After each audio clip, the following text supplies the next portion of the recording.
Well, welcome to our story, Chapter 6. In this chapter, we will cover New England from 1640 to 1676.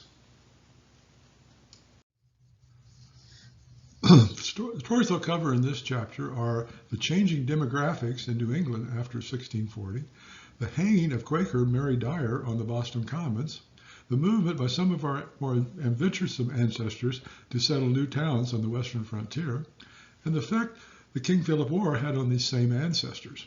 I had a very difficult time organizing this chapter because some of the same ancestors who settled the new towns and their descendants were also involved in the King Philip War 25 years later. Therefore, I've decided, after discussing Mary Dyer, to provide a brief introduction to the King Philip War and then go back and give a more detailed discussion of some of our ancestors who founded the towns and then saw the towns destroyed during the King Philip War. I'll end the chapter with the history of the Corey line of our tree and the arrival in America of our first Corey ancestor, sixth great-grandfather Thomas Corey. Now comes the timeline. In 1641, the Massachusetts Bay Colony is the first colony to legalize slavery. In 1642, the English Civil War begins. In 1651, the English Civil War ends, King Charles is executed, and Oliver Cromwell replaces him as a Puritan Lord Protector of England. In 1653, our eighth great-grandfather, John Prescott, founds Lancaster. In 1655, our sixth great-grandfather, Thomas Corey, arrives in America. And between 1655 and 1660, eighth great-grandfather James Parker and seventh great-grandfather Joseph Parker found Billerica, Chelmsford, and Groton. In 1656, first the Quakers arrive in Boston. By 1660, Mary Dyer is hanged in the Boston Commons. Also in 1660, Oliver Cromwell dies and Charles II becomes king. In June of 1675, the King Philip War begins in Swansea. In February of 1676, Lancaster is destroyed, and in March of 1676, Groton is destroyed. Well, I asked Bob Dylan to write us a theme song for this chapter. This one does seem very appropriate. The times they are changing. For those of you who are too young to remember Bob Dylan, he became popular in the 1960s and wrote songs about the generation struggle between the World War II generation and the Vietnam generation. The fourth verse comes right to the point. Come mothers and fathers throughout this land, and don't criticize what you don't understand. Your sons and your daughters are beyond your command. Your road is rapidly aging. Please get out of the new one if you can't lend a hand, for the times they are a-changing. John Winthrop, who served as governor for 12 of the first 20 years of the Massachusetts Bay Colony's existence, died in 1649. Most of the original radical ministers who fought the Anglican Church and led their congregations to America were dead by that time. So there's a generation gap between the first generation of immigrants and the second generation who was born in America and had less connection to the Puritans or to England. The New English colonists were the most urban and educated of all their contemporaries. They had many skilled tradesmen, farmers, and craftsmen among them. They started the first university, Harvard, in 1635 in order to train Puritan ministers. They mostly settled in small villages for mutual support with their own militias and common religious activities. The chart at the upper center shows the life expectancy for England, the Chesapeake colonies, and New England in the mid-1600s. The New England healthy climate with cold winters that killed mosquitoes and other disease-bearing insects, small, widespread villages which minimized the spread of disease, an abundant food supply and relatively friendly relationships with the Native American population resulted in the highest life expectancy and the highest birth rate of any of the colonies or of England, as seen in the graph in the upper center. The life expectancy in New England in 1650 was about 70 years, and today it's 78.8. Immigration to the New England colonies after 1640 decreased to less than 1%, which was about the same as the death rate. The rapid growth of the New England colonies to approximately 100,000 by 1700 was most entirely due to the high birth rate, which greater than 3%, and a low death rate of less than 1%. The chart in the lower center shows the population change of the white, the Native American, and the African slave populations between 1620 and 1750. Obviously, the colonists grew rapidly at the expense of the dwindling Native American populations. In the last chapter, I talked about the Great Migration in the decade of the 1630s, when almost half of all of our immigrant ancestors arrived in America. At that time, nearly all the colonists were immigrants from England. By the 1650s, many of them had died, and the next generation born in America were taking over. The first generation was homogeneous, mostly concerned with escaping religious persecution in England, surviving in the new colonies, and establishing a life for themselves there. The second generation were members of the Davenport Puritan religion, so they had no common religious enemies to unite around like their parents' generation did. This generation was more interested in trade and business and westward expansion of the colonies than in religious matters. Shipbuilding and commerce, fishing were main sources of income, as seen in the figure on the right. And the legend in the upper figure identifies the symbols of the various commercial activities. Well, I'm starting with Mary Dyer. The Mary Dyer story is a good example of the religious extremism of the Puritans. Mary was not an ancestor, but she is important to our story because she is a major factor leading to the eventual downfall of the Puritan control of the Massachusetts Bay Colony. Mary was an English Puritan who came to Massachusetts Bay in 1635 with her husband, William Dyer. They were members of the same Boston church as Anne Hutchinson and John Wheelwright, who we discussed in Chapter 5. Mary had a stillborn, deformed baby, which John Winthrop and the Puritan ministers interpreted as a sign that God disapproved of her complicity in Anne's rebellion against the church doctrine. In 1638, Mary and William were banished from the Massachusetts Bay Colony along with Anne Hutchinson and accompanied her to Rhode Island. In 1651, Mary went back to England along with Roger Williams to finalize the charter for the Rhode Island colony. While in England, Mary met George Fox, the founder of the Quaker Society of Friends, and was converted and became a very effective Quaker evangelist. Well, she returned to the Massachusetts Bay Colony in 1657 and was arrested for her Quaker preaching. William came to Boston to get her out of jail, and he was bound and sworn not to allow her to lodge in a Massachusetts town or to speak to any person on the way out of the colony. However, she continued to travel throughout New England preaching her Quaker message. In 1659, the Massachusetts Bay Puritan legislation passed a law that Quakers should be banished or put to death. In the next year, 4 Quakers were hanged on the Boston Commons. Mary returned to Boston and was arrested and sentenced to be hanged. However, she got a reprieve due to a letter sent by her son begging for her clemency. The authorities granted the request because they did not want to make Mary a martyr. She returned to Rhode Island to think things over. In April of 1660, she returned to Boston and forced authorities to either change the Quaker laws or to hang a woman. In 1660, on June 1st of 1660, she was hanged on the Boston Columns and did become a Quaker martyr. The martyrdom created an outrage throughout the colony and eventually reached England. In September of 1661, King Charles II directed that all legal action against Quakers in Massachusetts cease. It was the beginning of the end of the Puritan domination of New England. The picture on the right is a sculpture of Mary Dyer in front of the Massachusetts State House, honoring her for her religious freedom fights. The map on the left, shows the European and Native American controlled areas of North America in 1640.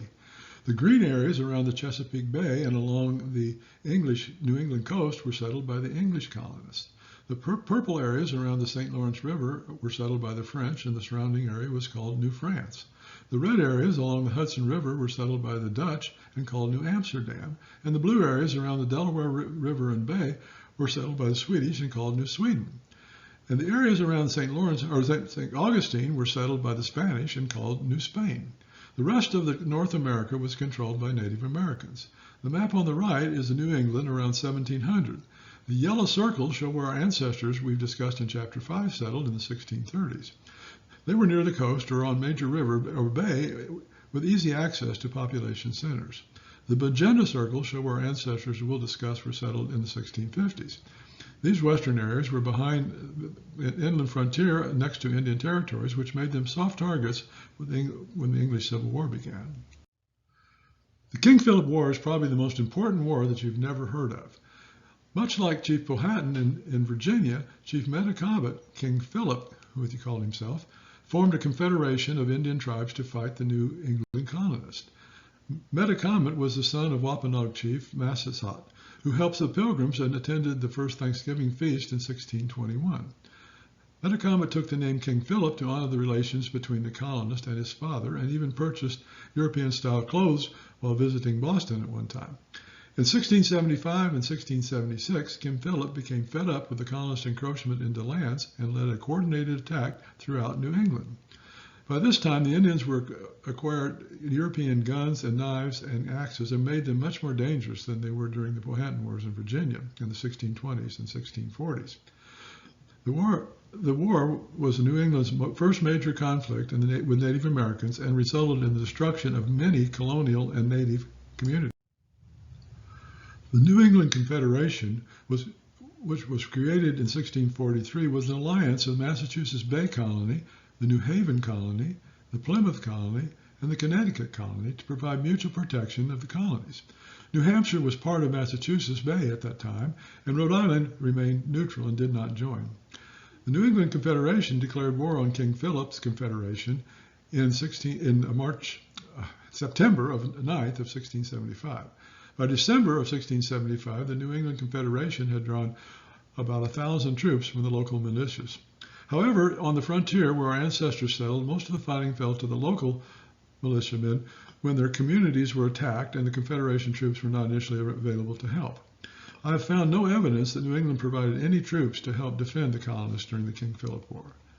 Not all of the New England natives joined the King Philips to fight the colonists. Tribes that aligned with King Philip's were the Wampanoags, the Niptuck, the Narragansett, and the Pocumtuck. The tribes aligned with the New English colonies were the Mohegans and the Mohawks. These friendly Indians acted as guide for the English and provided intelligence and helped them preventing from walking into ambushes. The inability of the tribes to all unite against the English was a major reason that the tide turned in the war in favor of the colonists by the spring of 1676. The drawing on the left showed King Philip fighters attacking and setting fire to a colonial frontier village. The dashed brown lines on the map on the right show King Philip's travels into the major battles in the King Philip War. The location of the major Indian attacks are marked with brown, and the major colonist attacks are marked in red. The areas where the attacks of our ancestors occurred is shown in magenta circles. In August of 1675, the war started with an attack on Swansea in the Plymouth colony, where our Pilgrim ancestors we talked about in Chapter 5 lived. Lancaster was attacked in 1675 and 1676, and Lancaster was destroyed in 1676. Groton was attacked and destroyed in March of 1676, and all 12 towns were completely destroyed during the war. Chelmsford and Sudbury were attacked in the spring of 1676, but not destroyed. The war ended in December of 1676, when King Philip was killed at the Great Swamp Battle near Swansea, shown in the red oval on the map. If you want to know more about this, the references below gives a fairly good short summary of the war. Well, 55 years after Wampanoags helped the Pilgrims survive their first winter in America, they were killed or enslaved by those Pilgrims' descendants during the King Philip War. In the King Philip War, 8% of the adult male New England colonists were lost, making this the second largest, deadliest war in American history on a per capita basis.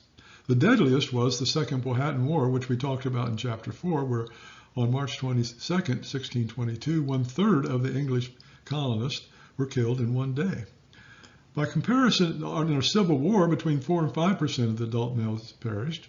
About 2% of the adult male population died during the Revolutionary War, and in World War II, the United States lost less than 1% of the adult male population. In the King Philip War, the losses were far worse for the Native Americans, though.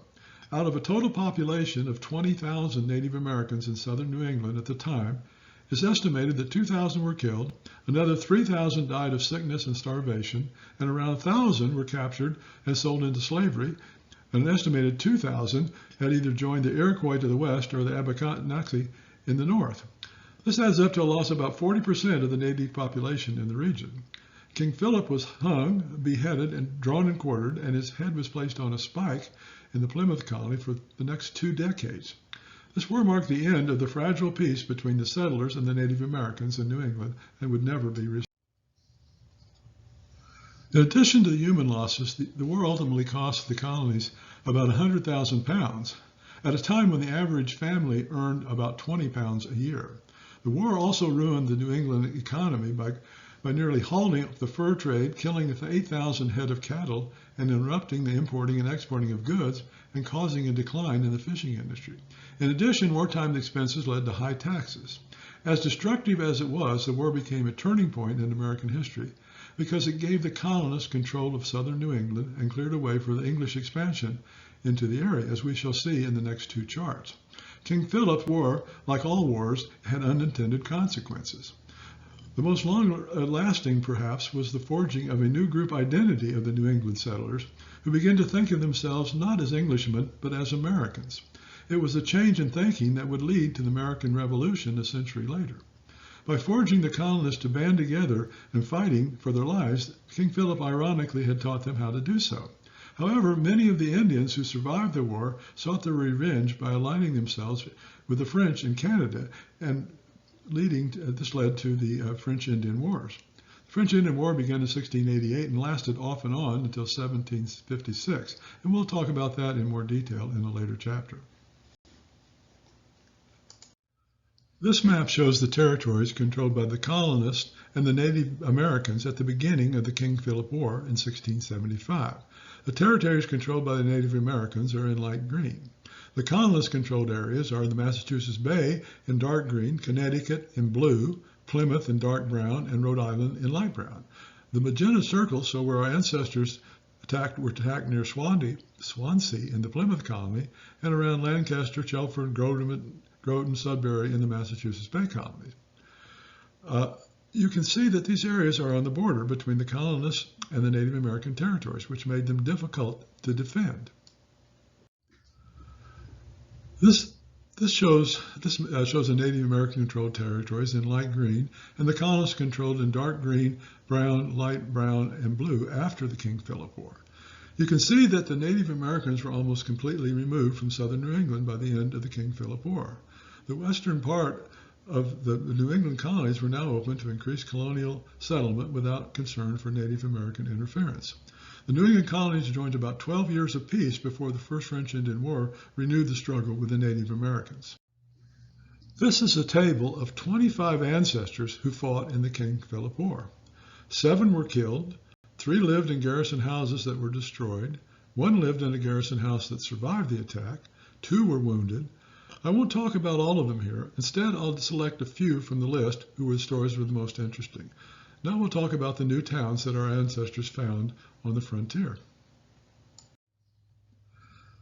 Now that we know the dangers our ancestors faced in settling these new frontier towns, let's talk about them. The map provides a closer view of the north-central part of the Massachusetts Bay Colony. The yellow tags show the first towns that our ancestors settled in the 1630s that we talked about in Chapter 5. By 1650, those towns had filled up, forcing anyone who wanted new opportunities and more land to move further west into the Native American lands. This western migration occurred all over New England, but our ancestors were founders of these new settlements: Lancaster, Chelmsford, and Groton. Below, I'll discuss the founding of these and several other towns by our ancestors who settled them. The map in the upper left shows the new frontier towns of Lancaster, Chelmsford, and Groton settled by our ancestors in the 1650s. The map makes it appear that these towns are not very close to each other. Up to 80 square miles of land was allotted to each town. As the towns grew, their large areas were subdivided into form other towns. You can see from the chart below that the original Lancaster allotment and how it was later subdivided into 9 separate towns. The chart on the right shows the original allotments of Billerica, Chelmsford, and Groton, and how they were subdivided. You can determine the relative location of Lancaster, Groton, Chelmsford, and the others by looking at the locations of the Nassau, Merrimack, and Concord rivers on all 3 maps. There is a partial overlap of the lower left-hand map and the one on the right. The town of Harvard is shown up on both maps. The towns are actually quite close to each other, and families move back and forth between them. We'll start with Lancaster because it was founded before Billerica, Chelmsford, or Groton. Officially incorporated in 1653, Lancaster is the oldest town in what became Worcester County, shown in the orange in the lower map on the right. Lancaster is highlighted in red in the map on the upper right. It was the earliest permanent English settlement in north-central Massachusetts.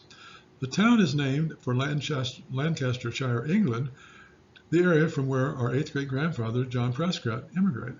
Lancaster is located in the Nashua Valley, where the north and the south branches of the Nashua River converge. It was the river to supply power for the mills, the numerous fertile low-lying fields along the riverbanks, and the discovery of mineral deposits in the area that attracted those earliest settlers to Lancaster. I was very lucky to find the book, The History of the Town of Lancaster, to use as a reference. It's full of information about our Lancaster ancestors. This is another link to the history of the town of Lancaster.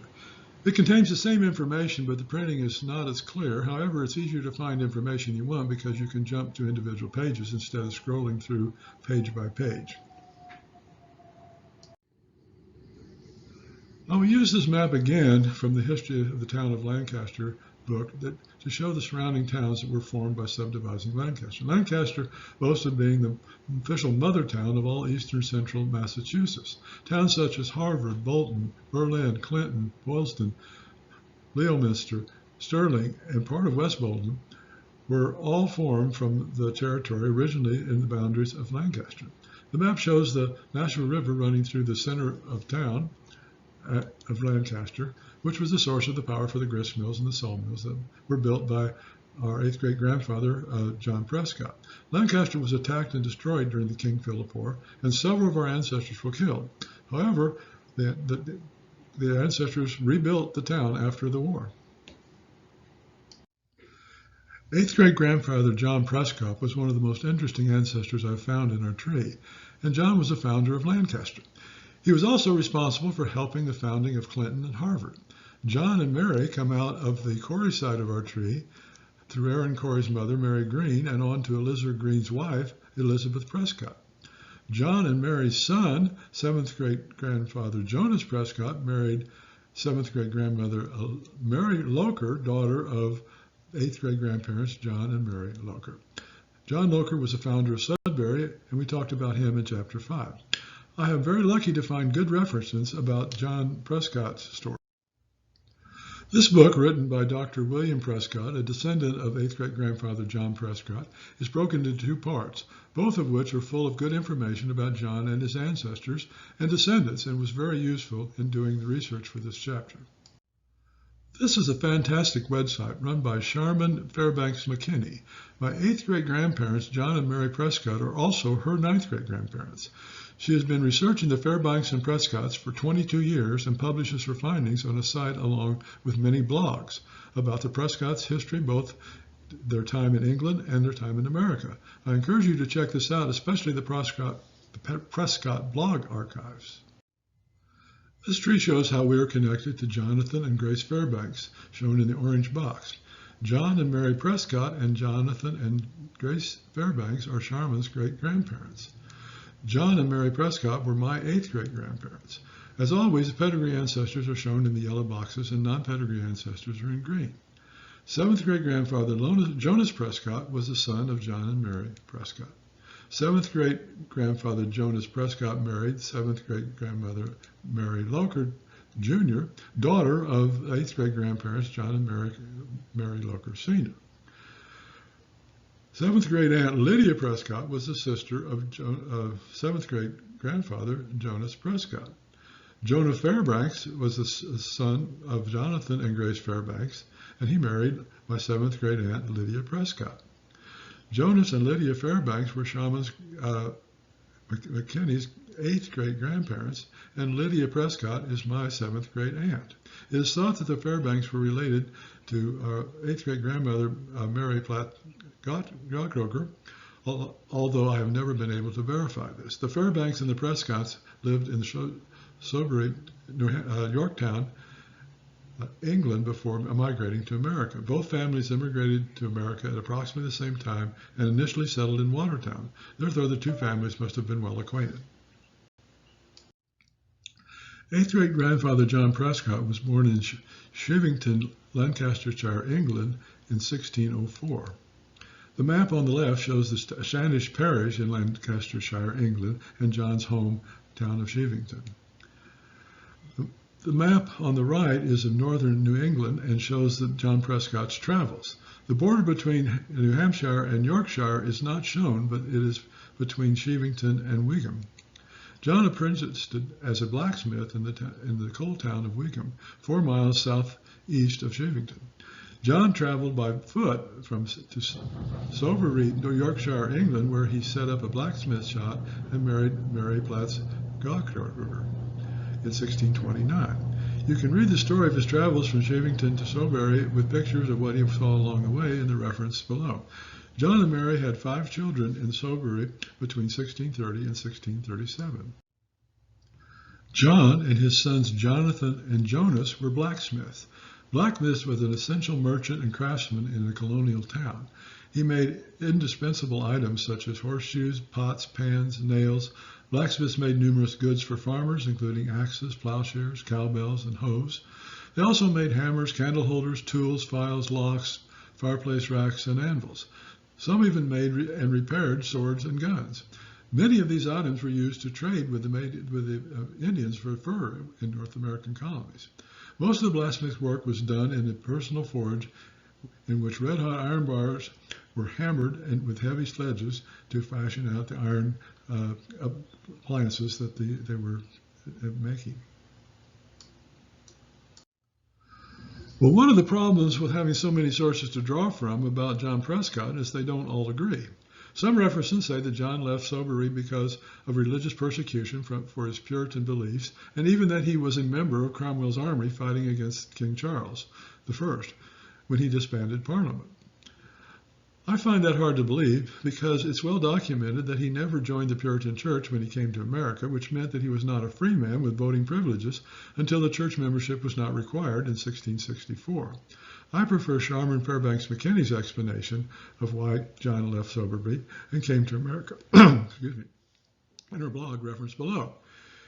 In the late 1630s, as the English Civil War was approaching, both King Charles and Oliver Cromwell's factions were drafting young men into their armies, and John was in his 20s and an ideal candidate for the draft. These draftees would be forced to fight for a cause they did not necessarily believe in, and to leave their families to fend for themselves. John had a wife and 5 children at the time. John was the youngest son in the family and did not inherit any land, and land was being given away in America. John was a blacksmith and familiar with mining ore and making tools and other metal products that were badly needed in the new American colonies. But John Prescott and his family came to New England in 1637. And as we discussed in Chapter 5, John Prescott's name is on the Founders Monument in Watertown. He arrived in Watertown. John rented land from a blacksmith shop from a man named Daniel Pierce, also a blacksmith like Prescott. John received 1 acre lot in Watertown in 1637. He received 9 acres in Watertown in the 9th last division of land in 1641. And by 1642, John had purchased a homestead of Daniel Pierce along with the blacksmith shop. In the same year, he purchased 25 acres of land in Watertown. Several people researching John Prescott on the internet say that he left Sowerby in 1637 and went to Barbados, an English Caribbean island consisting mostly of sugar plantations, for 2 years before coming to Watertown. Others say he went directly to Watertown. I haven't found any hard evidence of him being in Barbados, but I do have a record of being granted 1 acre of land, that land lot in Watertown in 1637, from the book Watertown Records, shown in the next chart. If this record is true, it would be impossible for him to have gone to Barbados for 2 years. This is an example of the situation I talked about in the disclaimer in Chapter 3, when you must make a best educated guess you can make when confronted with conflicting data. My best guess is that he came to Watertown in 1637, moved to the Nashua Plantation in 1645, and founded Lancaster in 1653.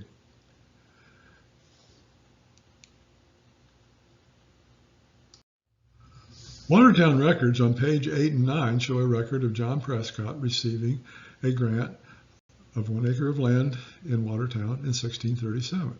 Note in the 1600s, many times the letter S was written as an F, as you can see in the spelling of his name on this chart. This is the most believable record I have to pin down John's location in 1637, and therefore I discount the stories of him spending time in Barbados before coming to America.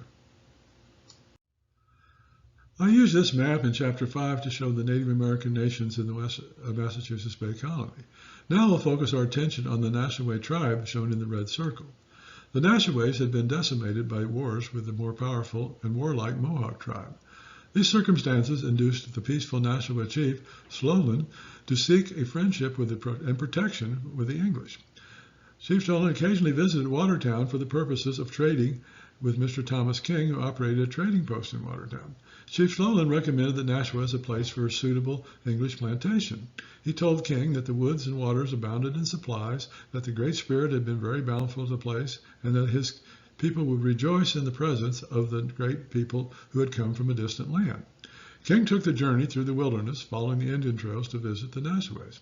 He made such a favorable report on the territory that in 1643 he entered into agreement with John Prescott and others to purchase a tract of land, of Nashaway land, 10 miles long, 8 miles wide, or 80 square miles, 40 miles northwest of Watertown, well beyond other English settlements.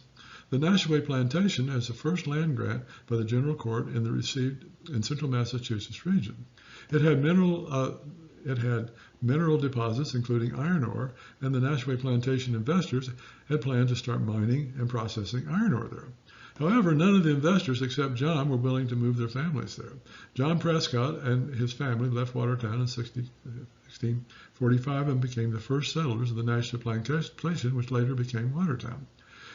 In general, however, the region attracted only a small number of settlers during this period, and Lancaster only having 50 families by 1676. At the time of incorporation in 1653, there were only 9 families in Lancaster. The tree on the left shows John Prescott's extended family. The pedigree ancestors are 8th great-grandparents John and Mary Prescott, and 7th great-grandparents Jonas and Mary Prescott, shown in the yellow boxes. As usual, the non-pedigree ancestors are in green boxes. The map on the right shows the locations of the homes of our ancestors who were original settlers of Lancaster.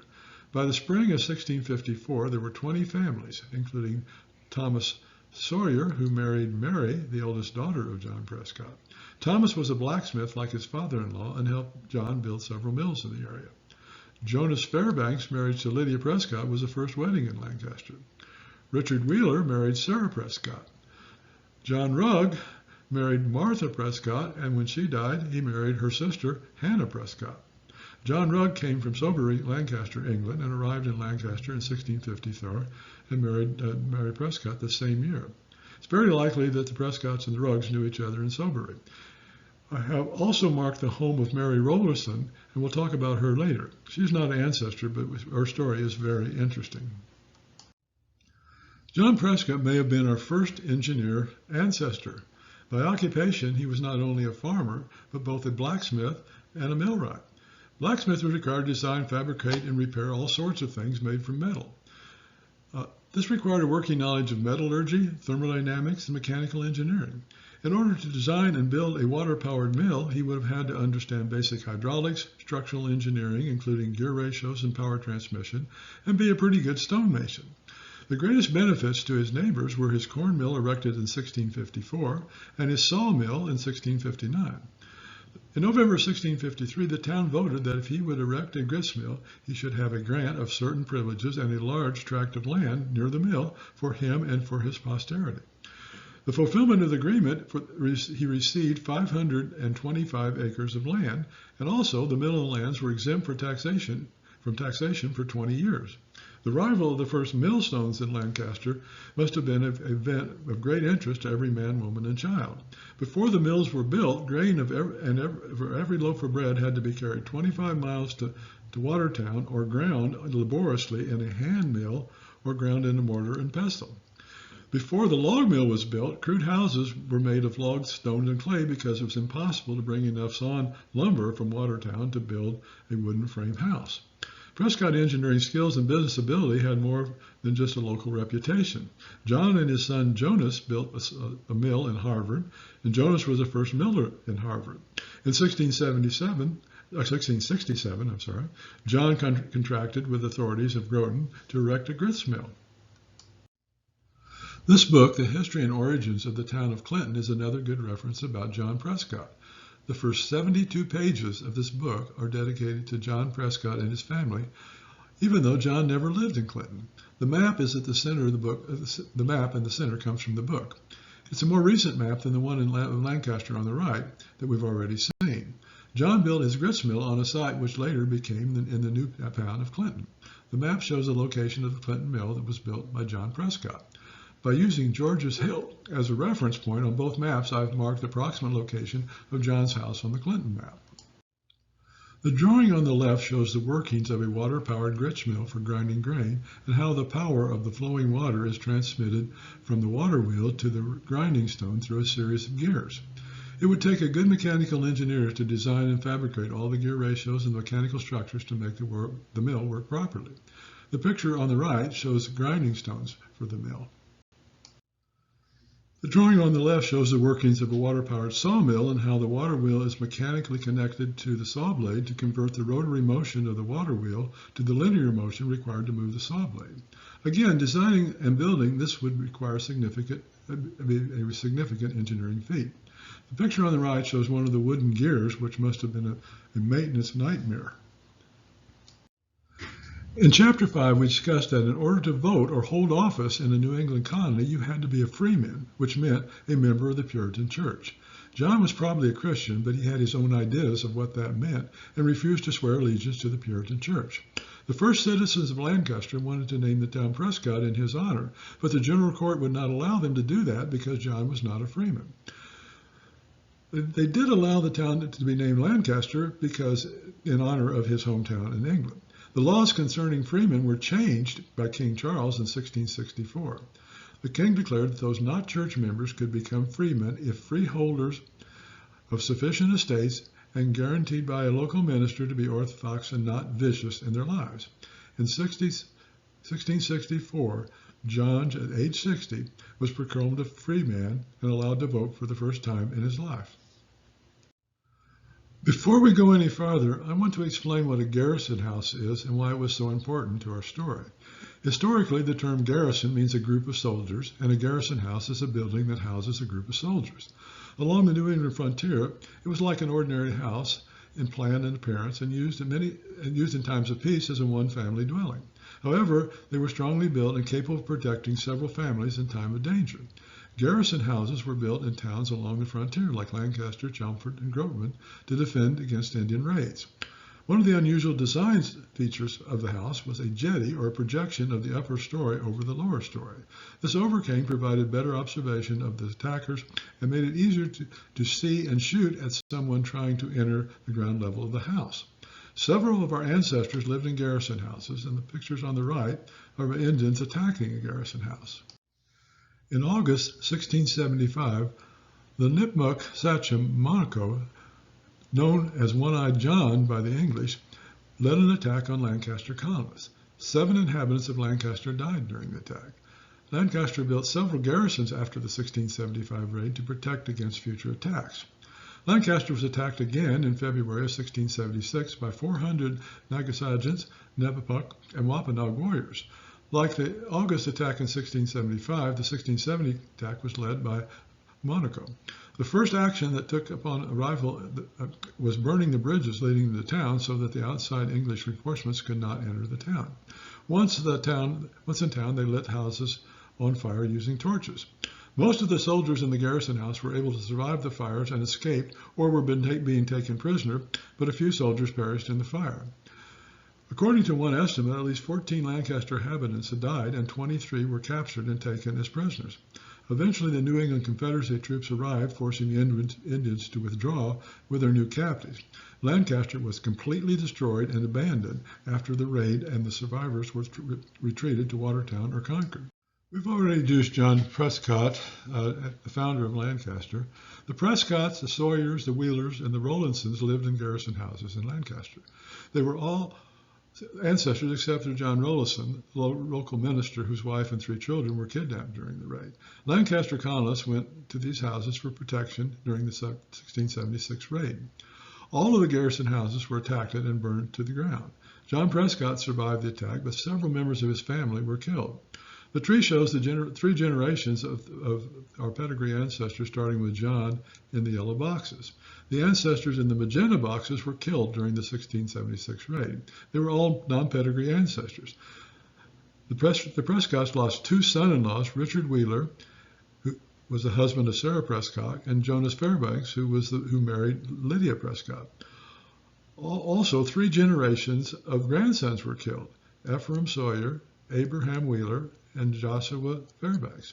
Richard, Abraham, and Joshua Fairbanks were killed in the Wheeler Garrison House, and Ephraim Sawyer was killed in the Prescott Garrison House. The surviving villagers moved back to Watertown or Concord, where they stayed in their homes of various friends and relatives. For more than 3 years after the raid, John Prescott lived in Watertown with relatives.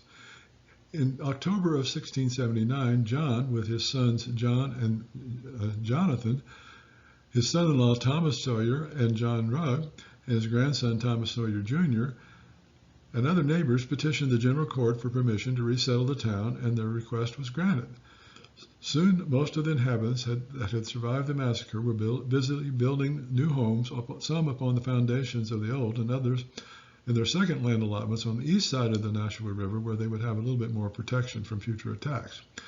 75-year-old John Prescott and his son John Jr. rebuilt the sawmill and the grist mill. One more story about John before we leave. John had several encounters with Indians before the 1676 raid. This story is one of the more interesting ones. You can read about it for yourself, but I'll provide you a short summary. John had a suit of armor that he brought from England, and he would put it on when the Indians came around causing trouble. He would put on the suit, he would walk outside of his home, and the Indians would shoot arrows or tomahawks at him, which would just bounce off, totally freak out the Indians, and they would leave.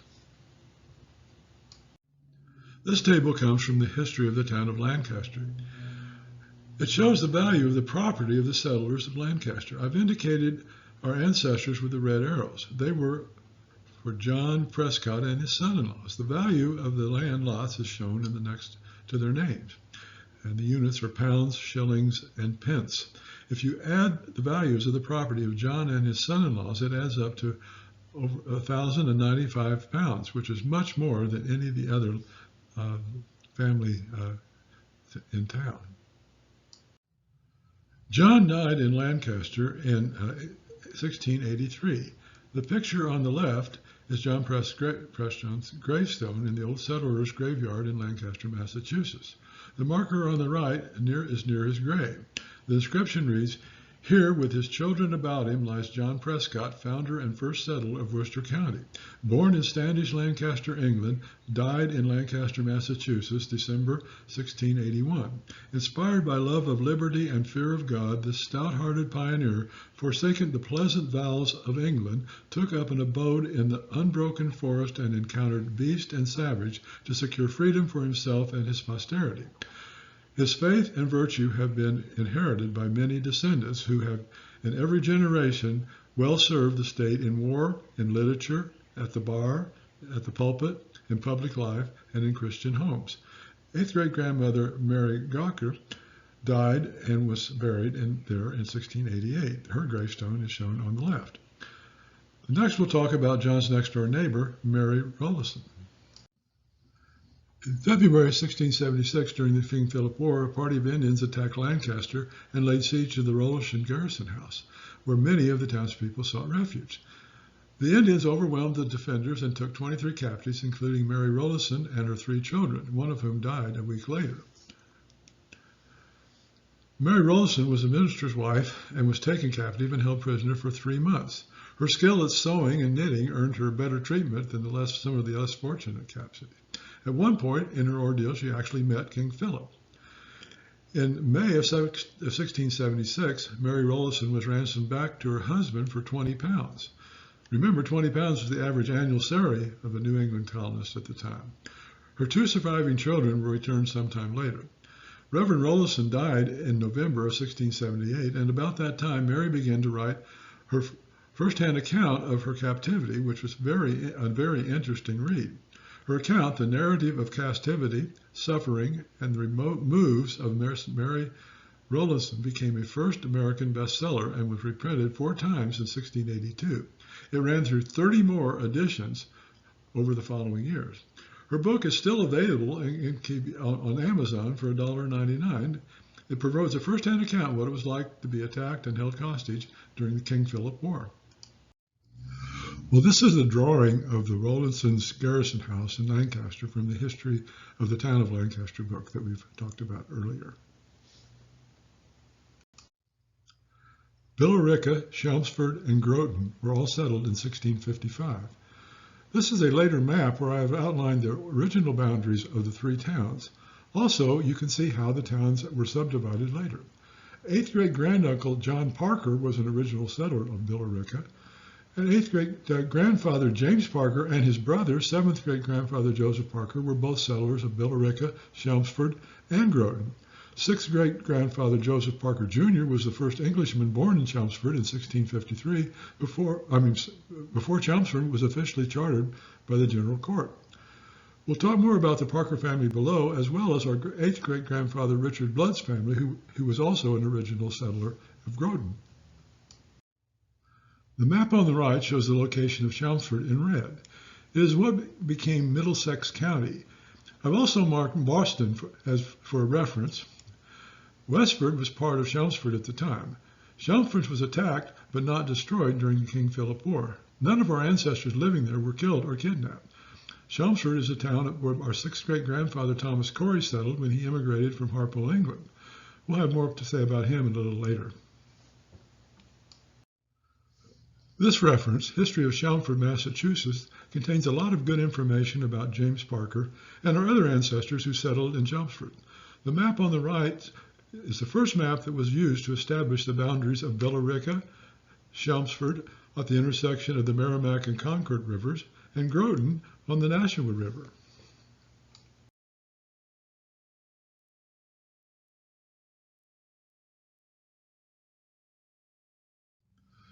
This tree shows our pedigree ancestors who lived in Chelmsford. They all come out of 2nd great-grandfather Aaron Corey's branch of the tree. Among the first settlers of Chelmsford were the Parker brothers, 7th great-grandfather Joseph and 8th great-grandfather James.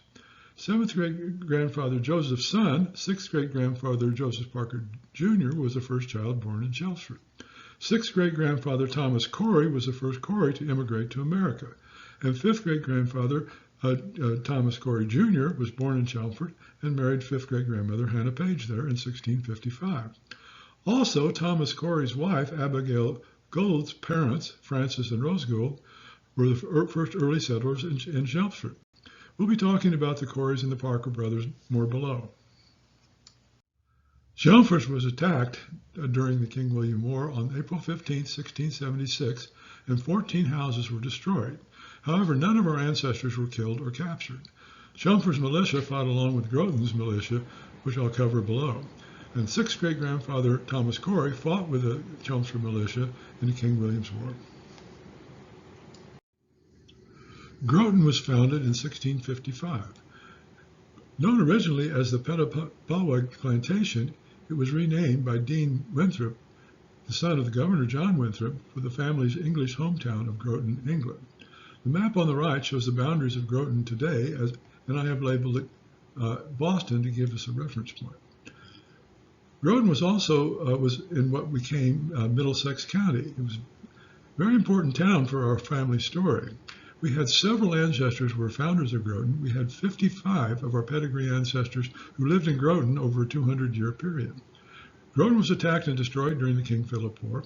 Our ancestors built Groton after the attack, and it was attacked again in 1694 during the first of the 4 French Indian Wars, which we'll talk more about in a future chapter.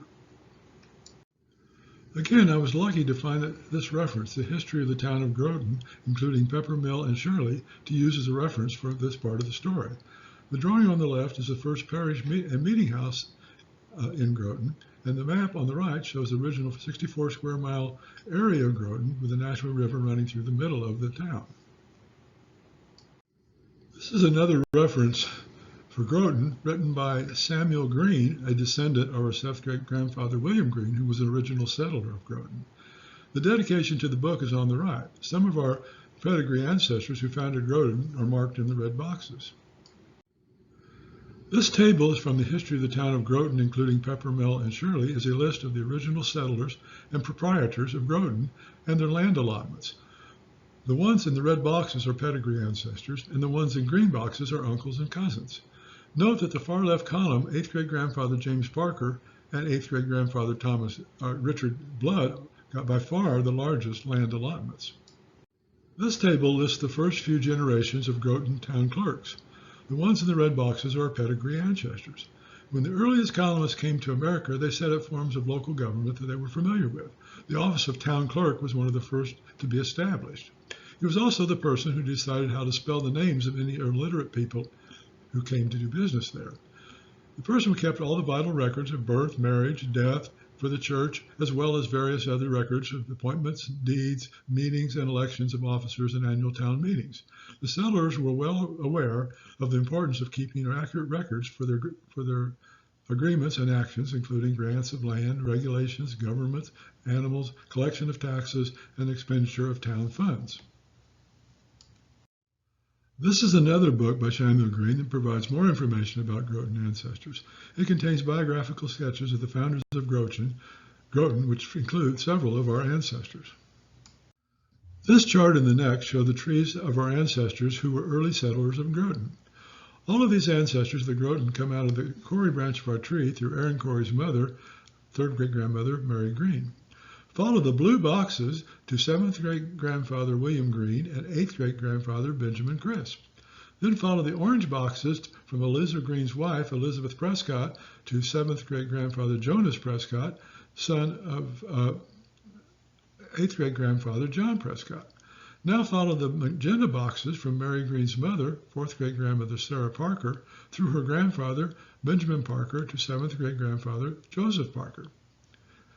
Next, follow the green boxes from 4th great-grandmother Sarah Parker's mother, Sarah Sawtell, to 7th great-grandfather Zachariah Sawtell and 8th great-grandfather Richard Sawtell. Finally, follow the red boxes from 6th great-grandfather Zachariah Sawtell's wife, Mary Blood, to 8th great-grandfather Richard Blood and 8th great-grandfather James Parker. Note that William Green, Zachariah Sawtell, and Jonas Prescott all are sons of immigrant ancestors. The yellow stars denote original settlers in Groton. These settlers come out of the 2nd great-grandmother Elizabeth Bennis branch of our tree. Start with Elizabeth's mother, 3rd great-grandmother Mary Smith, and her father, 4th great-grandfather Jonathan Lawrence. Then follow the blue boxes to 6th great-grandfather Nathaniel Lawrence and on to 7th great-grandfather John Lawrence. Now follow the green boxes from Jonathan Lawrence's mother, 5th great-grandmother Ann Tarbell, to Thomas Tarbell III and Thomas Tarbell IV, and William Longley. In the same box, you can see the 8th great-grandfather Samuel Woods. Nathaniel Lawrence, Thomas Tarbell III, and Samuel Woods are sons of our immigrant ancestors. These ancestors came to Groton in the 1650s. Again, the yellow stars denote original settlers of Groton.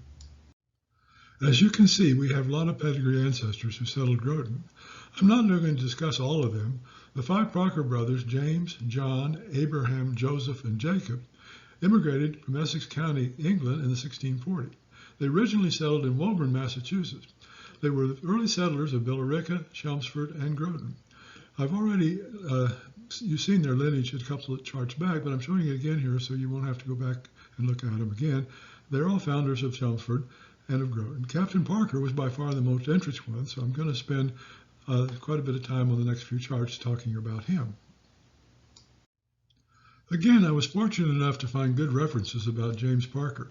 Groton's founding father is an excellent, well-written source of information about 8th great-grandfather James Parker, who was one of the most prominent of the Parker brothers. I highly recommend that you read through this reference below to get a more complete appreciation for Captain Parker than I can provide here. Cindy's Genealogy Project is another good reference with lots of information about James and his brothers. I encourage you to check it out also. Cindy said that the name Parker comes from the old French word parcours, which means park keeper. The name Parker is listed in the Domesday Book in 1086 AD. The Domesday Book is a manuscript record of the census of much of England and Wales completed in 1686 by the order of William I, also known as William the Conqueror. Domesday has long been associated with the Latin phrase Domus Dei, meaning House of God. This book, Parker's in America by Augustus Parker, a descendant of one of the Parker brothers, has information about Joseph and James and many more Parker relatives between 1630 and 1910. It's useful, but doesn't have a lot of specific information about James. The Parker brothers were born in Essex County, England, where Chelmsford was the county seat, as can be seen in the map on the left. Chelmsford is about 40 miles northeast of London. On page 14 of the History of Chelmsford, Massachusetts, states that as early as 1538 there were Parkers listed on the transcript of the St. Mary's Parish Register in Chelmsford, England. We discussed 10th great-grandfather Reverend Thomas Hooker, founder of the Connecticut colony, in Chapter 5. He was a minister of St. Mary's Church in Chelmsford from 1626 to 1629, while the Parker brothers were there. It is speculated in the History of Chelmsford, Massachusetts, that the town of Chelmsford in Massachusetts Bay was named in honor of Reverend Hooker and his hometown, and also the hometown of the Parker brothers. All five Parker brothers immigrated to from Essex County, England in 1640. They originally settled in Woburn, Massachusetts, which is shown on the map on the right. The history of Woburn is a very useful reference for the Parker brothers. The first mention of any of the brothers is in official colonial records in 1640, when this section of the previously known as Charlestown Village was in the formative stages of becoming the new town of Woburn. Town commissioners held their first meeting on December 18th of that year to draft a town orders. Among the 32 who subscribed to the town orders, according to Samuel Sewell's 1686 History of Woburn, was James Parker. Sewell also recorded that James Parker became a freeman or voting member of the community in 1644, and his brother Abraham was also made a freeman the following year. The map shows the westward migration of James Parker from Woburn to Groton. James married 8th great-grandmother Elizabeth Long in Woburn in 1643. He became a freeman in 1644, and they had their first 6 children in Woburn. In 1652, he was one of the 3 purchasers of the Dedley farm in Billerica and lived there for 3 years. Billerica was west of Ormond and settled in 1655. John and James were among the first settlers. 2 other towns, Chelmsford and Groton, were created west of Billerica in 1655. After a short stay in Billerica, John moved to Chelmsford, where his next 4 children were born between 1655 and 1660. At the time, Wedford was part of Chelmsford. James acquired 50 acres of land in Chelmsford and held a title to 3,000 acres of undeveloped land north of Chelmsford. James sold his property in Chelmsford in 1661 and moved to Groton. At the time they settled there, the 3 towns were the furthest west of any New England town and right on the edge of Native American lands. James was a prominent man in his community and one of the first board of selectmen chosen by Groton inhabitants, a sergeant and the captain in the military company. At various times he held the town clerk, the treasurer, the moderator of the town meetings, and chairman of various committees, and representative of the general court. He had 50 50-acre titles, making him the largest and wealthiest landowner in Groton. Before James moved to Groton, he constructed and lived in a garrison house in Chelmsford, which remarkably is still standing. This is a picture of Captain Parker's garrison house in Chelmsford before it was restored. The house was a garrison house used to defend the town during the King Philip War. James Parker sold his house in Chelmsford to Thomas Barnett when he moved to Groton in 1661. The reference on the right traces the history of this house from 1661 to 1979, when it was donated to the Chelmsford Historical Society. The newspaper article written when the house was donated to the Historical Society is shown on the right. I've highlighted a paragraph that mentions James Parker to make it easier to read. The highlighted box at the bottom of the chart says that Thomas Barnett's daughter, Martha, was accused of witchcraft and imprisoned for 1 year during the Salem witch trials. The picture on the left of the house is a house after the Historical Society renovation. The reference below on the left is for the Garrison House Museum, which you can visit if you ever visit Chelmsford. After selling his garrison house in Chelmsford, Captain Parker built another one in Groton, which was attacked during the King Philip's War. The historical marker on the left marks James Parker's home, one of the garrison houses in Groton, where Captain Parker led the local militia in fighting the attackers. James Parker met with Nipmuc Indian Chief Monaco at his garrison home before the attack on Groton. Chief Monaco told him that Groton and other towns would be destroyed. Remember, Chief Monaco, or One-Eyed John, as he was also called, also led the attack on Lancaster.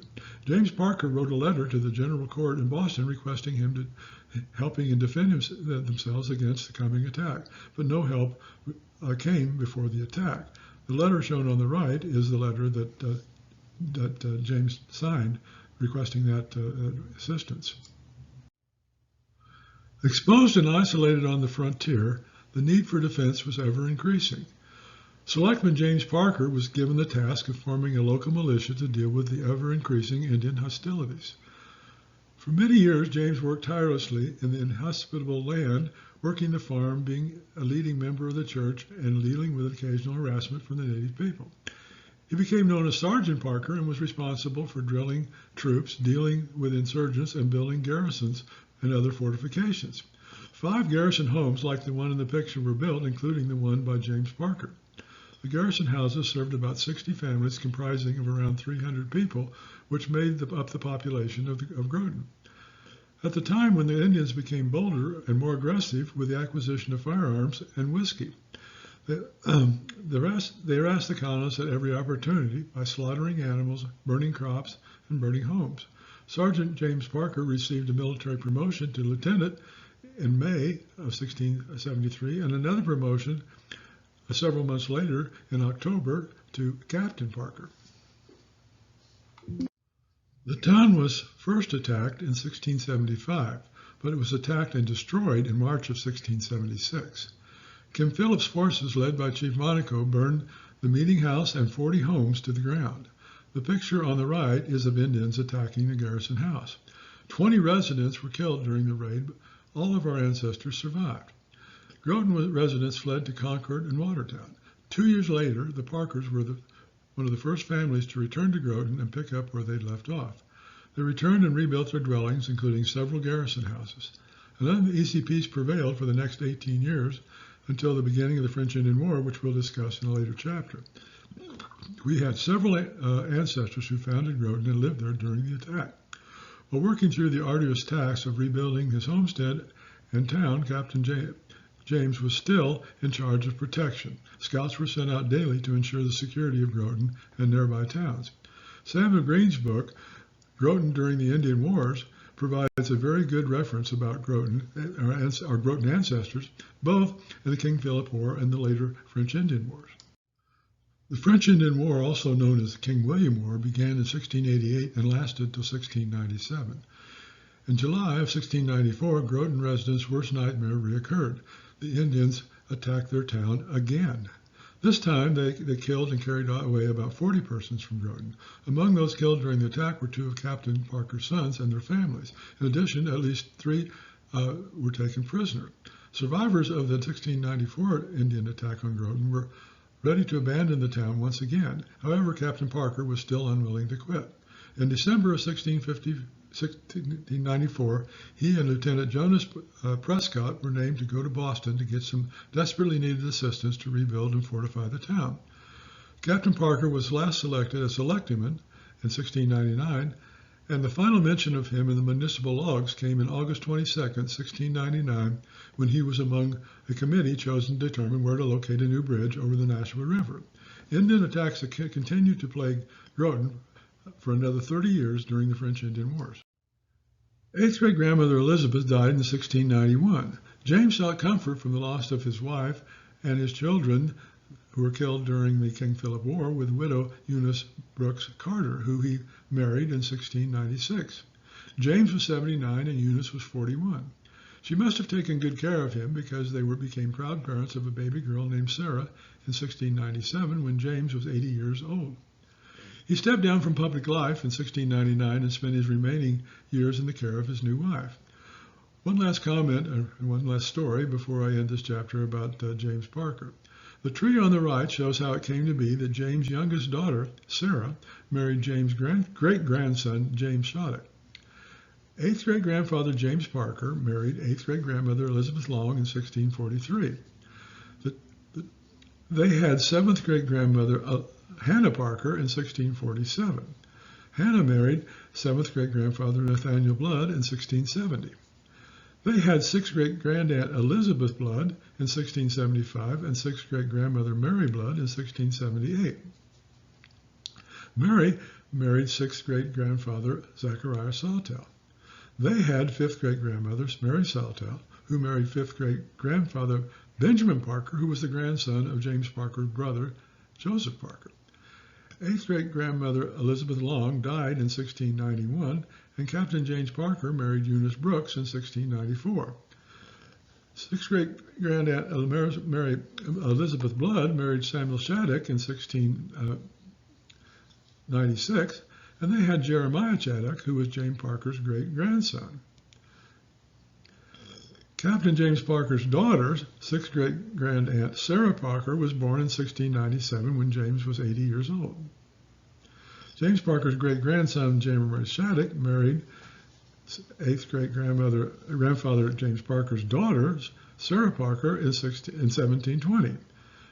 I think this has the makings of a nice, good country Western song.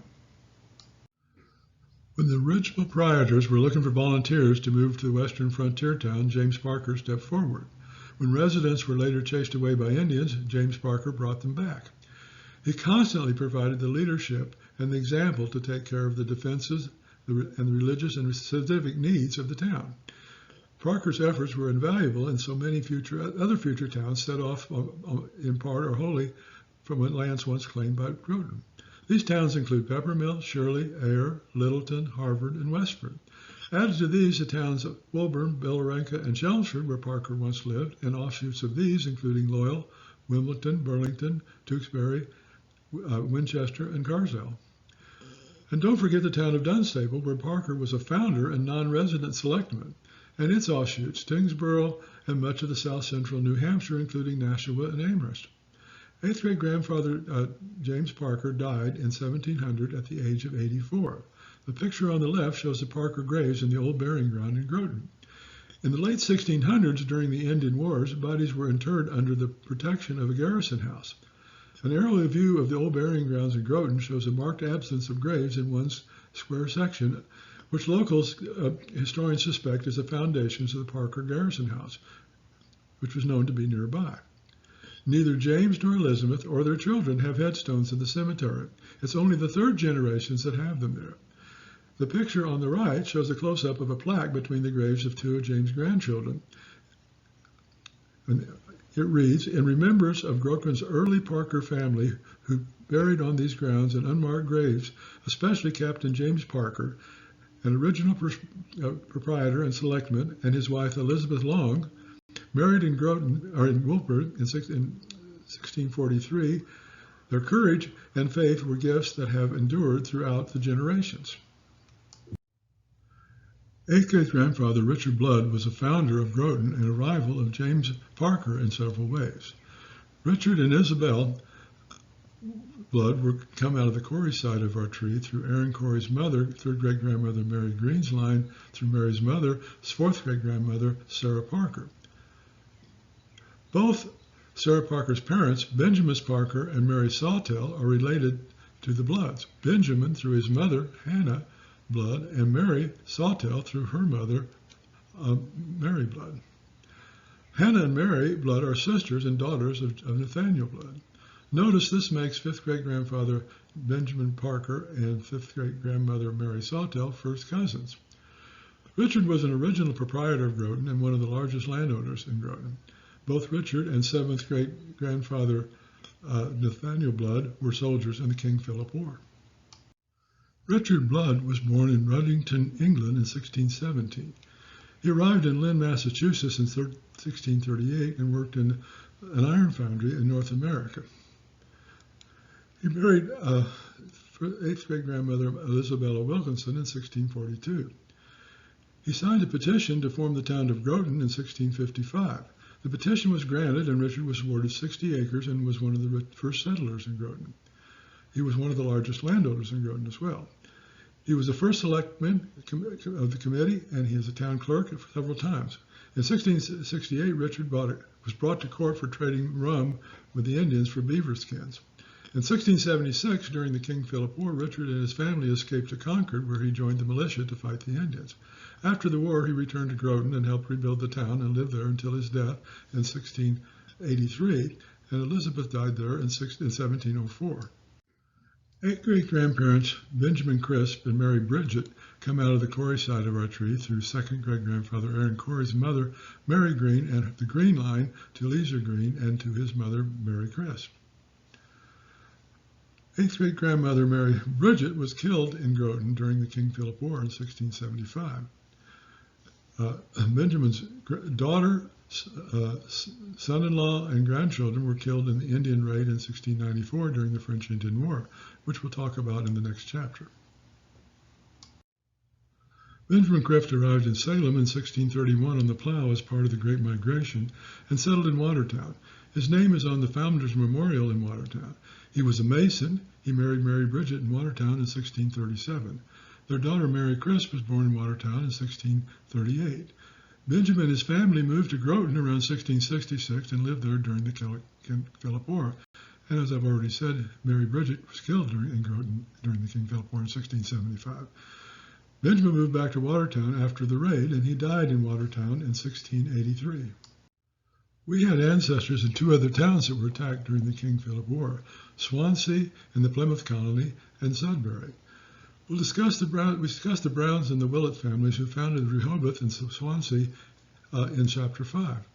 Swansea was the first town attacked during the King Philip War in 1675 and attacked again in 1676. The Brown and the Willett children were affected. In 1641, John Brown and Edwin Winslow purchased Rehoboth, extending the Plymouth colony into Wampanoag lands by purchase rather than expropriation. John became friends with Massasat, the chief of the Wampanoag Indians, and as a result, John's son, eighth great-grand-uncle James Brown, was captured by the Indians, but his life was spared because by Massasat's son, King Philip, during the King Philip War. Thomas Willett was my father's ninth great-grandfather and founder of Swansea, who we also discussed in Chapter 5. Thomas Willett married ninth great-grandmother Mary Brown, daughter of 10th great-grandfather John Brown. Eighth great-grand-uncle Ezekiel was Thomas and Willett and Mary Brown's son. He was killed at his home during an Indian raid in Swansea on July 1st of 1676, and his body was carried off. This was apparently a mistake because the Indians found his head, cleaned it up, braided it with hair and beads, and returned it to the family. The leader of the band of the Indians that killed him was caught and hung. Fortunately for us, his sister, eighth great-grandmother Mary Willett, was not in Swansea in 1676. They had moved to Farmington, Connecticut, where her husband, Reverend Samuel Hooker, was the local minister. On April 23, 1676, about 500 of King Philip's warriors attacked Sudbury. Eighth great-grandfather Walter Haynes was a founder of Sudbury, who we talked about in Chapter 5. He built a garrison house there before he died in 1665. His son, seventh great-uncle John Haynes, lived in the house during the raid. This is eighth great-grandfather Walter Haynes' tree. It shows his family who lived in Sudbury during the raid. His daughter, seventh great-grandmother Sufferance Haynes, married seventh great-grandfather Nathaniel Treadway, and his son, seventh great-grand-uncle John Haynes, inherited the Haynes Garrison House and was living there during the attack. John and other colonists who gathered there successfully held off the Indians until help arrived. The memorial on the right is dedicated to John Hayes Garrison House. It reads, "The site of the Hayes Garrison House, home of Deacon John Games. Here settlers, by their brave defense, helped to save the town when the Indians tried to destroyed Sudbury." At one point during the attack on Sudbury, natives rolled a slaving cart full of flax downhill towards the garrison, only for the contraption to hit a rock and spill over before setting fire to the garrison house, as seen in the wood carving on the left. The Haines Garrison House held throughout the battle and was a major factor in saving the town. Upon hearing the alarm, about 28 New England Confederacy men from Concord rode to Sudbury's defense. They were ambushed and massacred within full view of the defenders of the garrison house. Only one Concord man escaped with his life, and the dead were buried in a massive grave in the Sudbury burying grounds. The historical marker on the right marks the location of the massacre. Later in the day, New England Confederacy troops from Concord arrived and drove off the attackers. I've not found any of our ancestors who were killed during this attack. The map on the left shows the location of the Haines Garrison House in Sudbury. The drawing on the right is of the Harrison Garrison House. There's one branch of our tree I didn't discuss above in the trees about the settlers of Lancaster, Billerica, Chelmsford, and Groton, and that was the Corey branch. I left it out because I felt it deserved a separate discussion. Thanks to the Corey Family Society, I can trace the Corey line back to North Hampshire, England in the late 1300s.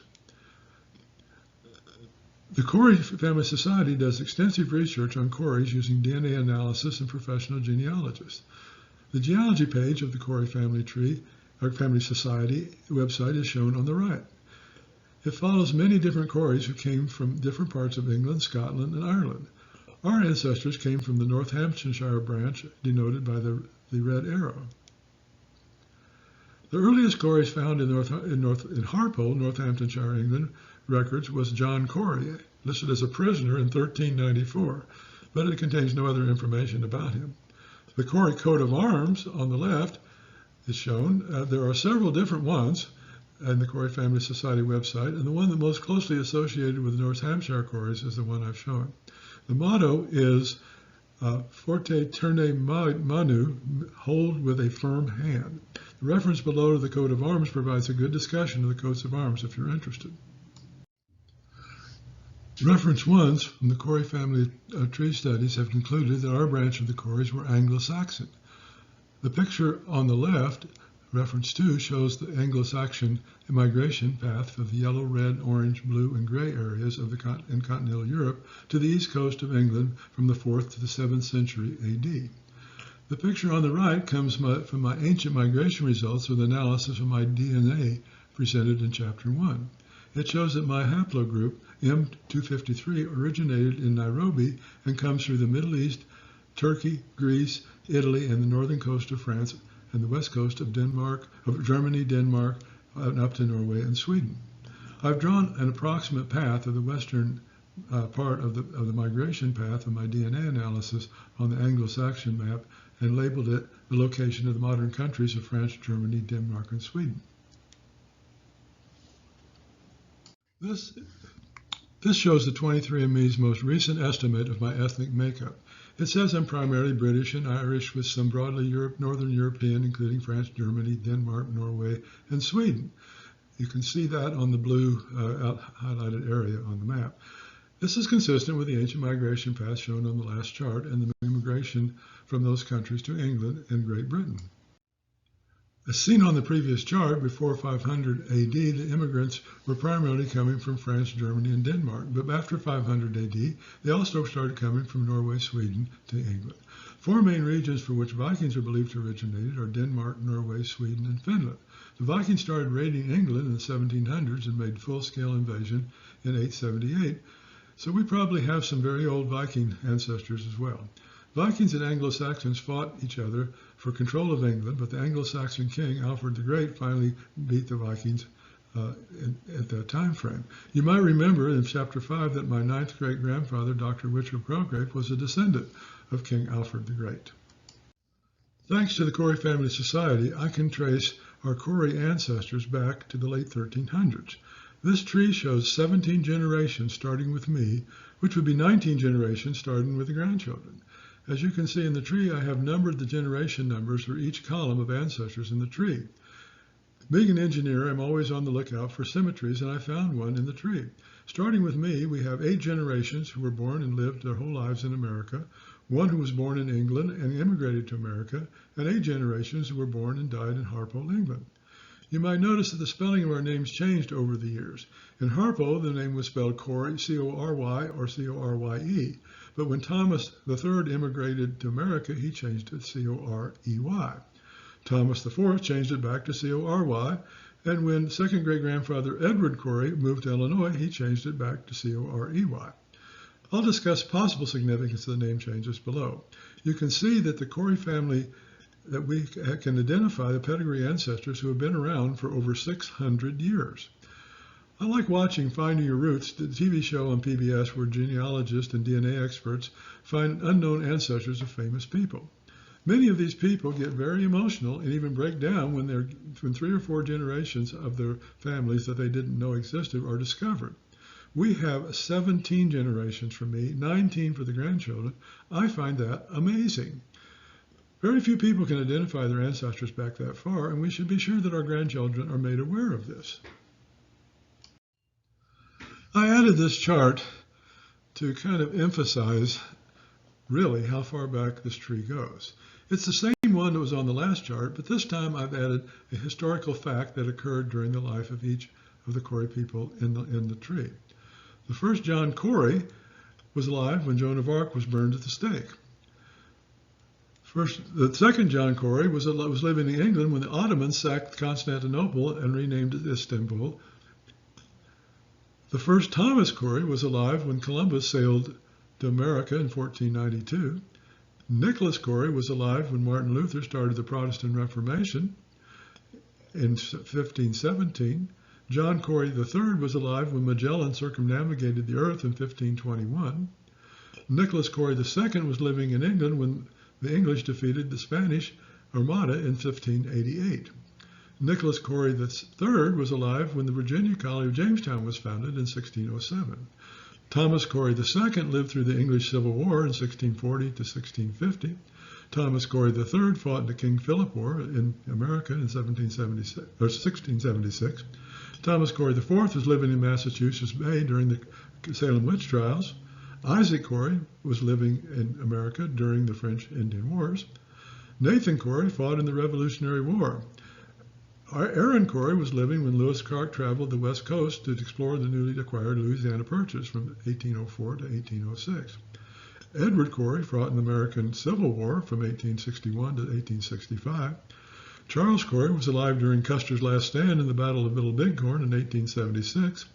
Milford Cory lived through World War I, World War II, and the Vietnam War, and I was born just before World War II ended. Our Corys lived in Harpole, Northamptonshire, England, from the late 1300s to the 1650s, when 6th great-grandfather Thomas immigrated to the Massachusetts Bay Colony. In 2018, we visited Harpole, England, the Cory family ancestral home. Harpole is about 75 miles northeast of London, right off the M1 motorway, and about 4 miles north of Northampton.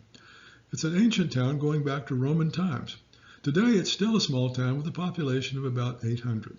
The picture is of 3 generations of American Corys, left to right, me, grandson Zane, and son Alan in front of the Harpole welcome sign.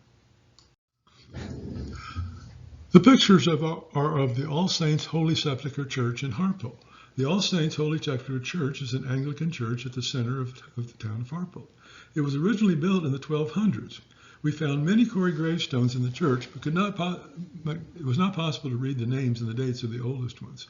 We did find a plaque inside the church with Cory listed as a church warden, named John Cory, was there from 1748, but that was long after our Corys left for America in the 1650s. The All Saints Sepulchre Church in Harpole played a big part in North Hampshire Cory family history due to the large number of entries that were found in the parish registers there. The picture of the dragon on the left is an example of Anglo-Saxon iconography from reference 1. The picture of the dragon on the right is taken from the All Saints Holy Sepulchre Church in Harpole. It's from reference 2. The dragon image is clearly the same, indicating the church was built by people of Anglo-Saxon descent. This is another confirmation that our Coreys are of Anglo-Saxon descent.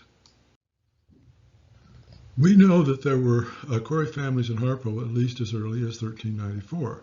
Members of the Harpole Heritage Society have records showing that this large home in Harpole called Fernville was built by an unknown Corey circa 1635.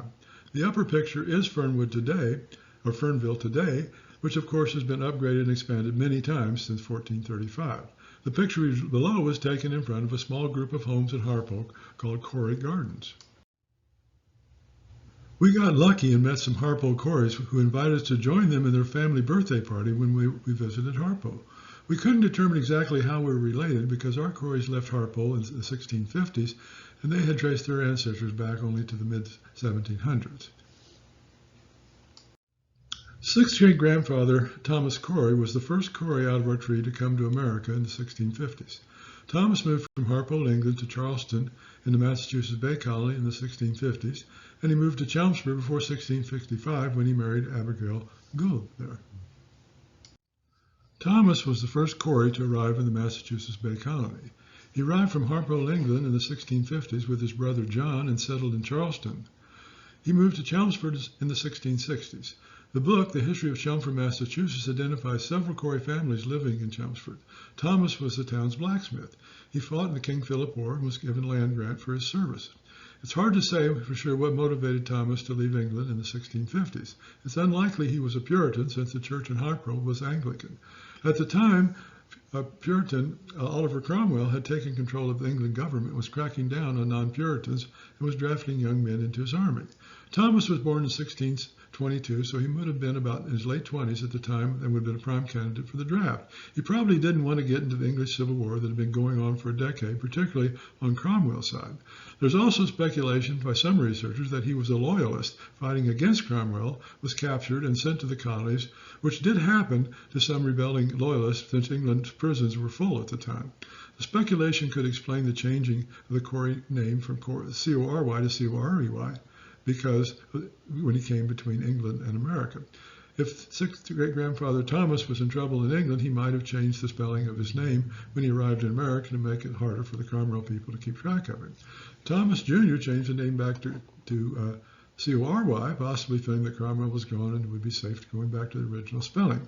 We'll never know the motivations for sure, but it was certainly a turbulent time in England. Seven great-grandparents, Francis and Rose Gould, immigrated from England to America in the 1630s. Sixth great-grandmother Abigail Gould was born in Braintree, Massachusetts in 1647 and moved with seventh great-grandparents Francis and Rose Gould to Chelmsford in about 1660. The map on the left shows the location of Braintree, just south of Boston. Thomas moved to Chelmsford and married Abigail Gould there in 1665. Abigail was one of the first teachers in Chelmsford. She was appointed to teach reading in the newly formed Chelmsford Public School. My mother's maiden name was Mann. Eighth great-grandfather Thomas Mann was our immigrant ancestor on my mother's side of the tree. After contemplating Thomas Corey's motives for leaving England, I remembered that Thomas Mann arrived in Virginia about the same time. When I looked at where in England he came from, I found that he also came from the same part of England as Thomas did. I'm pretty sure he was not a Puritan, as I discussed in Chapter 4, so I thought maybe he had the same reasons for immigrating as Thomas did. Just a thought, so now we'll go back and talk about the Coreys. The Coreys of American Ancestry and Descent, 2nd edition, Volume 2, compiled by Al Burtress Corey, is a comprehensive record of Coreys who came to America. Book 4, Thomas Corey of Chelmsford, Massachusetts, contains 91 pages, 3,640 names, 478 marriages, and 484 locations of our descendants of our sixth great-grandfather, Thomas Corey. All of the 3,640 are our ancestors. Going back to the math we did in Chapter 1, if each generation had 4 children who lived to reproduce, there would be 4 to the 6th power, or 4,096 descendants of a single couple after 6 generations. So the number of 3,640 is not an unreasonable number for Thomas Corey's descendants listed in the book. Of course, most of them are distant non-pedigree ancestors, but it's still interesting to take a look. Groton was a very important town in the Corey family story. Earlier I showed the pedigree ancestors who were original settlers of Groton. Now I will show the 55 pedigree ancestors who lived in Groton over the 200-year period. The tree and the next two show them. The white boxes show the cumulative number by generation of ancestors who lived in Groton over the 200-year period. Starting on the left, great-grandfather Edward Corey was the last Corey in our tree who lived in Groton. He was born in Groton in 1827 and moved to Illinois in 1852. Second great-grandfather Aaron Corey was born in Groton in 1783 and lived there his whole life. Third great-grandfather Nathan Corey was born in Weston in 1747 and moved to Groton and married fourth great-grandmother Mary Green in Groton in 1770. Nathan was a Minuteman during the Revolutionary War, which we'll discuss in a later chapter. Fourth great-grandfather Isaac Corey was the first Corey to live in Groton. Isaac was born in Weston, Massachusetts in 1623, but moved to Peppermill, which had been part of Groton at the time. All of the third great-grandmother Mary Green's ancestors for 5 generations lived in Groton, and part of their tree is extended on the next chart. So this chart is an extension of third great-grandfather Nathan Corey's wife, third great-grandmother Molly Green's ancestors. The group of 8 pedigree ancestors in the dashed boxes at the bottom right of the previous chart are repeated on the left side of this chart. All 8 of these ancestors are third great-grandmother Mary Green's great-grandparents. They lived in Groton and had ancestors in Groton for 1 or 2 more generations. 8th great-grandfather Richard Blood was the first ancestor to live in Groton in 1655. Starting with Molly's ancestors originally settled in Groton down to Edward Corey, we have 8 generations of people who lived in Groton. We've already discussed several of them as they were original settlers of Groton. But wait, there are more. Second great-grandfather Aaron Corey's wife, Elizabeth Bennett, had ancestors who were also original settlers of Groton. They are shown in the yellow boxes. We have a grand total of 55 pedigree ancestors who lived in Groton over the 200-year period. So I'll be talking about Groton on the next several chapters. Aaron Corey was the last one to live there when he died there in Groton in 1657. Edward left in 1652. He was the first Corey to live in Illinois. We need to plan a visit to Groton sometime in the future. I found out this little bit of news about our fourth great-grandmother, Isaac Corey. The story about fourth great-grandfather Isaac Corey was taken from the history of the town of Groton, including Peppermill and Shirley. He drowned while ferrying 2 men across the Lancaster River and was swept over the falls of the river. Okay, let me summarize this chapter. I've talked about the hanging of Mary Dyer on the Boston Commons. I've described the new frontier towns started by our ancestors. Then I discussed what happened when these towns were attacked during the King Philip War. I introduced 2 ancestors who were leading figures settling and running these towns. The first was 8th great-grandfather John Prescott, who founded Lancaster and a couple of surrounding towns. And next was 8th great-grandfather James Parker, along with his brothers 7th great-grandfather Joseph Parker, who settled Billerica, Chelmsford, and Groton. Then I closed out the presentation with 600 years of ancestry history on the Corey branch of our tree. In Chapter 7, I'll talk about another revolution in England, the Glorious Revolution that affected our ancestors in the Massachusetts Bay Colony, how the Massachusetts Bay Colony lost its charter and how that affected our Puritan ancestors, our ancestors' role in the famous witch trials, and how our ancestors got caught up in the First French-Indian War called the King Philip War.